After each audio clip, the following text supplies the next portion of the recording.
My upstairs neighbor's wife Sarah knocked on my door and said, "David's at the office. I'm alone at home. Come over for some company." Everything that happened after that offer turned my peaceful life into a complete nightmare. Hello everyone. If you're subscribed, let's dive right into this story. This tale will absolutely infuriate you, but don't worry, justice will be served in the end. Ready? Let's begin. Don't forget to hit that like button. I absolutely love reading your amazing comments. I'm Kevin, 29 years old, and I work as an accounting specialist from my apartment in Chicago. I've been living in the same building for 2 years, leading a quiet, peaceful life. My upstairs neighbor David is 42, a hardworking guy who runs a logistics company. His wife Sarah is 35, a stay-at-home mom, and honestly quite an attractive woman. Our relationship was limited to polite "hello, how are you" exchanges when we passed each other in the hallway. David would typically leave early in the morning and return late at night. Sarah was home during the day, and sometimes we'd chat briefly by the mailboxes. Just normal neighborly conversations about weather, building maintenance, nothing more. I never would have imagined that this ordinary neighbor relationship would become so complicated. It all started on that Tuesday afternoon. Since I work from home, I'm usually there during the day. That particular day, I was at my computer working on client files when my doorbell rang. It was around 2 p.m. When I opened the door, Sarah was standing there wearing a thin summer dress, looking slightly flustered. "Hello, Kevin," she said with a smile. "Sorry to bother you." "Not at all, please. Is there a problem?" "Actually," she began, looking around the hallway. "I get so bored at home alone. David's at work, and I have nothing to do. Could we chat for a bit?" This request seemed a bit unusual, but out of neighborly courtesy, I said sure, come in. She entered and we sat in my living room. I offered her some coffee, and we had what seemed like normal neighborly conversation. Weather, building issues, general small talk. About 30 minutes later, the conversation took an unexpected turn. "Kevin," Sarah said, suddenly her tone changed. "Don't you ever think about getting married?" "Well sure, maybe someday," I said, surprised by the question. "You're a young man, handsome too. Why are you living alone like this?" This question was starting to make me uncomfortable, but I tried to remain polite. "I just haven't found the right person yet," I said diplomatically. Sarah suddenly moved closer on the couch. "You know, David works so much. He leaves early in the morning, comes home very late. Sometimes he's even at the office on weekends." "Yes, he's very hardworking," I said, not understanding where this was going. "It's hard being alone so much," she said, looking directly at me. "Especially when there's a handsome young man living right downstairs." My heart started beating faster. This conversation was heading in a very dangerous direction. Kevin, she said, placing her hand on my knee. "He has a big logistics deal there, won't be back until evening.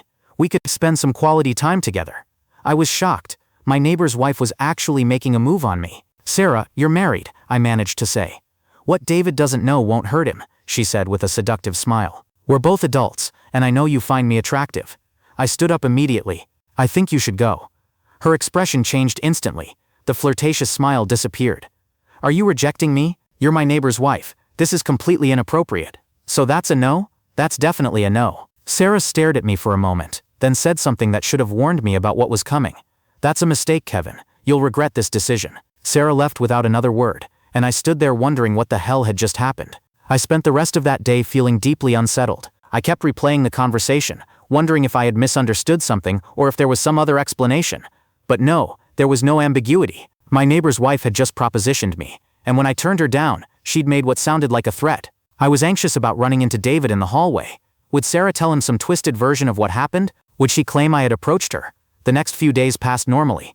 I saw David a couple of times, and he was his usual friendly self, asked about my work, mentioned the weather. No mention of Sarah or any problems.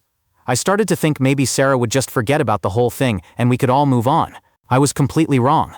The first sign of trouble came a week later. I was coming home from grocery shopping when David approached me in the parking garage. "Kevin, I need to talk to you about something," he said, looking uncomfortable. "Sure, what's up?" "Sarah told me about what happened last week when she came to your apartment." My blood ran cold. "What did she tell you?" "She said you made some inappropriate advances toward her and suggested meeting up while I was out of town."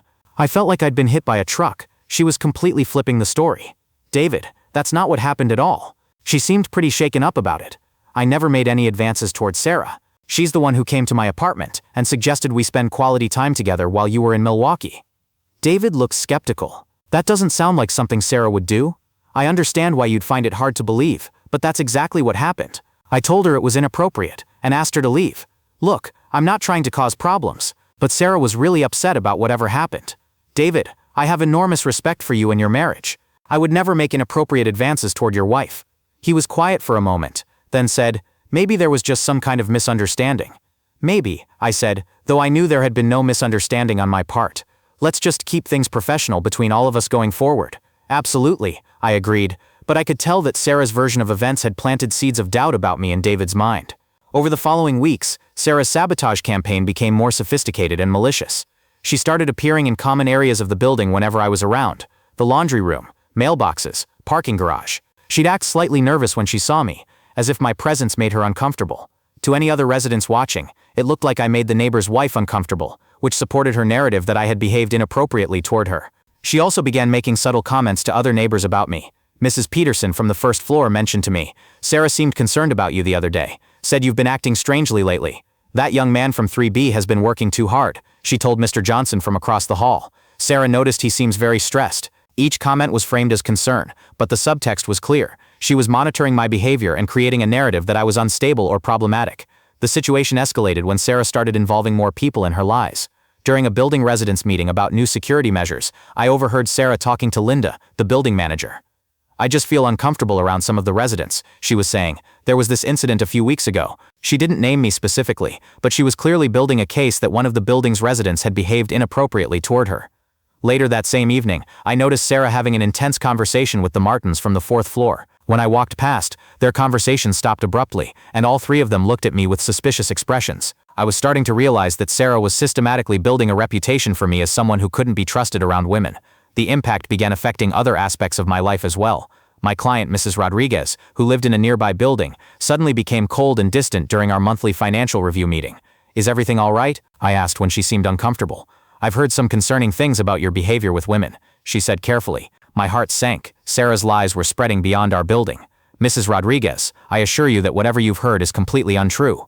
I think it would be best if I found a different accountant," she said. "I lost 3 clients that month due to rumors that I couldn't even trace back to their source, but I strongly suspected Sarah was behind them." 2 months after the initial incident, Sarah made her most brazen and dangerous move yet. I was at home one evening around 9 p.m. when there was loud, frantic knocking on my door. I opened it to find Sarah standing there with tears streaming down her face and her dress slightly torn.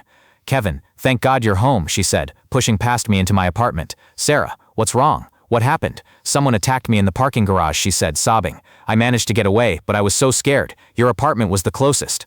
"We need to call the police," I said immediately, reaching for my phone. "No," she said quickly. I don't want David to worry. He's out of town again. Something felt wrong. Very wrong. Sarah, if someone attacked you, we absolutely need to call the police." I just need to sit down for a moment," she said, sitting on my couch. I remained standing by the door, every instinct telling me this was a setup. "Maybe I should call David," I said. "No, please don't. He's in Detroit on business. I don't want to ruin his trip." That's when I noticed something that confirmed my suspicions. Sarah's torn dress was ripped in a perfectly straight line, as if cut with scissors. No struggle would create such a clean tear. "Sarah, I think you should go home and call the police from there. But I'm scared to be alone," she said, suddenly dropping the scared act. "Can't you just comfort me?" She stood up and moved toward me, and I realized what was happening. She was trying to set up a situation where David or someone else would find us in a compromising position, but she had made one crucial mistake. I had been recording on my phone since the moment she entered my apartment. "Sarah, I think there's been enough lies between us," I said, holding up my phone so she could see it was recording. Her entire demeanor changed instantly. The fake tears stopped, the scared expression disappeared. "You bastard," she hissed. "Delete that recording." "So there was no attack in the parking garage? Delete it now or I'll scream and tell everyone you assaulted me. Like you told David I made advances on you when it was actually the other way around? Shut up, you have no proof of anything." "Actually I do. This entire conversation is being recorded, including the part where you just threatened to falsely accuse me of assault." Sarah realized she had been caught. But instead of backing down, she became even more vicious. "Fine," she said, "you want to play hardball? I'll tell David you raped me. I'll tell the police. I'll tell everyone in this building. Who do you think they'll believe? A respected married woman or some creepy single guy? They'll believe the truth when they hear this recording. Illinois is a 2-party consent state," she said with a smug smile. "That recording is illegal. It can't be used for anything." She was wrong, but I didn't correct her. I wanted her to keep talking. "Sarah, why are you doing this? What did I ever do to you? You rejected me," she said, her voice full of venom. "No one rejects me. Do you have any idea who I am? How many men would kill for a chance with me? You're married. So what? Marriage is boring. David is boring. You could have had something exciting, but you chose to be a pathetic, moral little boy. So now you're trying to destroy my life. I'm going to destroy more than your life. By the time I'm done with you, you'll lose your clients, your reputation, and probably end up in jail." She was giving me everything I needed to prove her malicious intent. The next morning, I called David and asked him to meet me for coffee. I brought my laptop with the recording file. David, I need to show you something and I want you to know this is very difficult for me. What's going on, Kevin? It's about Sarah. Last night she came to my apartment claiming she'd been attacked, but it was all an elaborate setup to try to frame me for something. That's a serious accusation. I know, that's why I recorded our conversation. I played the recording for David. His face went through a range of emotions: confusion, shock, anger, and finally heartbreak. When Sarah's voice came through saying, "You rejected me. No one rejects me," David put his head in his hands. When she said, "I'm going to destroy more than your life," David looked up with tears in his eyes. "I'm sorry," he said quietly. "I'm so sorry." David confronted Sarah that evening. When he played the recording, she broke down and admitted everything. But instead of apologizing, she blamed me for leading her on. David filed for divorce within the week. During proceedings, it came out this wasn't her first time. There had been incidents with the mailman, and even David's brother. David helped clear my name with building residents and my lost clients. Sarah tried filing false police reports against us both, but the recording made her claims unbelievable. Sarah moved out of state after the divorce. David started dating someone who actually respects him. The lesson? Always trust your instincts and document everything when dealing with manipulative people. Sarah's lies caught up with her, and justice was served. Have you ever dealt with someone trying to manipulate or frame you? Share your story in the comments. Don't forget to like and subscribe for more drama stories.